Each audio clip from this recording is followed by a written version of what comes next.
This is Story Recapped. Today, I'm going to explain a sci-fi film called Doors. Spoilers ahead. Watch out and take care. One night, emergency services are suddenly swamped with calls about people hearing voices and exhibiting strange behavior. One caller explains that her husband started walking to the forest without saying a word to her. Others report seeing indescribable objects that keep them trapped in their room. The day after the strange calls, Mr. Johnson asks his students to turn off their phones and hand them over before starting an exam. He keeps the phones in a locked cabinet and tells the students they have an hour to finish the test. Jake is not interested in taking the test, so he throws a note to Ash and asks her to pass it on to Lizzie. However, Johnson sees Ash picking up the note, so he tells her to read it out loud. In the note, Jake asks Lizzie to watch Netflix at his house and make out. Johnson scolds Jake for disturbing the class and tells them to get back to work. A few minutes pass and a phone inside the cabinet starts vibrating. Johnson receives a message on his phone and sirens start blaring outside the school. Johnson makes a call and quietly tells the person on the other end to stay calm. Johnson puts Rory in charge of the class and goes outside to finish the call. Not long, their phones start vibrating again, so Jake gets alarmed and points out that something strange is going on. As Jake tries to open the cabinet, a woman announces through the PA system that the school is now under lockdown, but she doesn't disclose the reason. Jake worries that there is a mass shooting because he knows a student that collects firearms. When they turn on the radio, they hear news about an object hovering above the ground. The reporter notes that a man is walking towards it while the military asks him to stand down. When the students hear gunshots from the radio, they turn it off and decide to get their phones. Lizzie realizes there's no mass shooting, but they still don't know why the school is on lockdown. As the others figure out what to do, a voice calls out to Ash. Birds suddenly fly into the window and lights start flickering, so Jake urges his classmates to leave the school. In the hallway, the voice that seems to be emanating from the black wall urges Ash to come closer. As they observe the wall, Jake receives a message urging people to contact the authorities if they see a strange object and go to the hospital if they start hearing voices. Another message reports that 4,200 people have gone missing due to a strange phenomenon. The object continues talking to Ash, so she walks closer and unintentionally kicks a globe towards the wall. The students are alarmed when they see the ball disappear into the object. Ash surmises that the object is transporting anything that goes through it elsewhere and suggests that they enter it. Jake finds the idea ridiculous, so he and Rory try to find another way out of the school. Ash tries touching the object, so Lizzie tackles her. Lizzie senses that something is bothering Ash, so she tells Ash that she's there for her. Ash, who has a crush on Lizzie, can't hold herself back and kisses her. Jake sees them and gets jealous, so he shoves Ash away from Lizzie. Ash fights back after being persuaded by the voice. In the scuffle, Jake bumps into Rory and knocks off her glasses. As they continue to fight, one of them steps on Rory's glasses. Jake shoves Ash to the ground, but he immediately apologizes and he sees that she's hurt. When Jake tries to get close to her, Ash kicks him. Jake staggers back towards the wall and slams into Rory. The two students suddenly vanish after hitting the wall. The voice tells Ash that she's responsible, so she apologizes and says that she was only trying to defend herself. Lindsay wouldn't accept her excuse, so Ash decides to walk into the object. Lizzie calls out to the other students after Ash disappears, but no one responds. Soon, the wall expands and takes Lizzie inside it. After a few weeks, Martin Midnight, a radio program host about the paranormal, reports that the scientists have started referring to the strange objects as doors. Millions have already disappeared after going through it, but some were able to return. Midnight reveals that the government has launched the Knockers program, which allows volunteers to go into the doors to conduct an investigation. One of those volunteers is a young woman named Becky. While waiting for their mission, she stares at the sea and composes prose about the waves. She notes that she's an incubator for life, and she feels like a rock that can't move. She expresses her admiration for the waves' ability to flow freely and take any shape. She says she hates feeling like a prisoner of the ocean who can only wait to be consumed by the waves. Her boyfriend, Vince, another volunteer, tells her that he loves the verse and encourages her not to feel bad being a rock because it's strong. Soon, Becky, Vince, and another knocker named Patrick prepare to enter the door inside a secluded house in the woods. A woman from the headquarters tells them that they only have 12 minutes to leave. The lieutenant is puzzled because the previous team had 15 minutes, so the woman points out that the last group did not make it. If the knockers don't make it out within 12 minutes, there's a risk that they'll suffer from a permanent door psychosis. Apart from the knockers, no living or non-living things must be allowed to exit the door. The military will take lethal measures to ensure that only the knockers will pass through.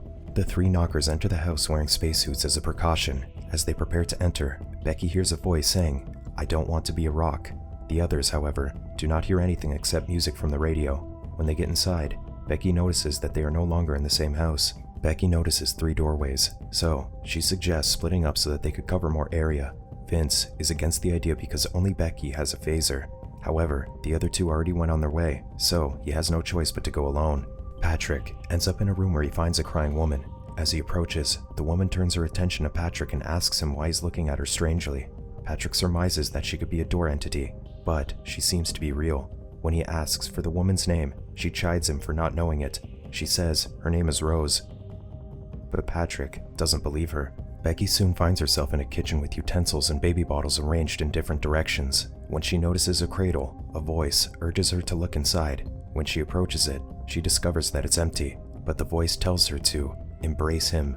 Vince enters a bedroom with a marble bust, a few trophies, and a clock set to 3 p.m. When he opens the closet, a voice tells him to come inside, so he enters the closet and finds another identical bedroom. He notes that there's now a beer bong, and the bust looks more somber. Before entering another room, he notes that the clock is now set to 6 p.m. He points out that the bust in the next room looks more irritated, and the clock is set at 9 p.m. Vince finds the next room creepier than the other. It's much darker, and the bust has square eyes. In Rose's room, Patrick finds an empty bottle of pills on a table. Rose suddenly suffers from seizures after the voice encourages Patrick to help her. Patrick tries his best to calm her down. When the seizure stops, Rose smiles at him and tells him that she misses him. Patrick tries to leave, but the voice instructs him to love her. In the kitchen, a figure enters and engages Becky in small talk. When the figure faces her, she discovers that it's the door. The figure keeps referring to her as honey, so she tells it to stop using that term. When Becky feels something moving in her womb, the figure asks her if the baby is alright. She points her weapon at the figure and tells it to stop. When the figure approaches her, she suddenly gets transported to another kitchen. When she opens her eyes, she finds Vince smiling in front of her. She points a toy gun at him, so Vince tells her to calm down and puts down the toy. Becky realizes that she's still in the door, but the doppelganger contends that the door was 3 years ago. The real Vince decides to head back when the headquarters announce that there are only 5 minutes remaining. On the way, he notices that there are people struggling under the bed sheets, so he runs away in fear. Patrick castigates Rose for taking some pills, but when he looks at her face, she has been replaced by the door. Rose petals suddenly start filling his helmet, so he tries to remove it, but he suffocates and dies. Becky becomes more agitated when her womb grows instantly. She points the toy gun at Vince's doppelganger again, so he tries to calm her down and points out that it's just a toy. However, Becky contends that it's not a toy and shoots him. Vince comes across another room where he finds a picture of him with Becky. He notices his doppelganger in a jacket working in the corner of the room and asks him who he is, but the copy just asks him the same question.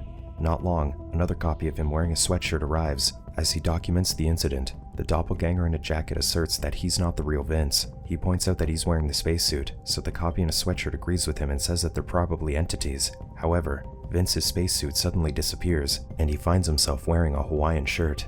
Becky soon arrives with only 2 minutes remaining. The doppelganger in a jacket contends that he's the real Vince and tells Becky that she sees copies because of the door.